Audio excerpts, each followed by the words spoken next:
పేట. నా పేరు సుబ్బలక్ష్మి. ఇల్లు అద్దెకి కావాలని వచ్చారండి ఇద్దరు. వస్తే సరే అని చూపించాను. చూసుకున్నారు ఇల్లు అంతాను. చూసుకుని అద్దె అంతా అని అడిగారు. చెప్పాను. నేను తగ్గిస్తారా అని అడిగారు. ఏం కాదండి అన్నాను.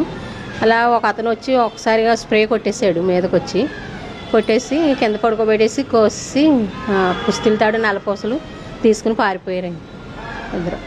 ఎంత ఉంటుందండి గోల్డ్? 3.5 కాసులు ఉంటుంది. కంప్లైంట్ ఇచ్చామండి. ముందు ఒకసారి వచ్చాడండి దాంట్లో ఒక అబ్బాయి, ఒక ఆవిడ తీసుకొచ్చాడండి. మళ్ళీ మా తమ్ముడిని వాళ్ళని తీసుకుని వస్తాను మళ్ళీ అన్నాడు. ఆంటీ గారు మొన్న వచ్చాం కదండి, మేము వచ్చామండి మళ్ళీ చూసుకోవడానికి అని అన్నాడండి. అంటే తలుపులు తీసి చూపించాను. చూపించాక ఇలా చేసి పారిపోయారండి ఇద్దరు.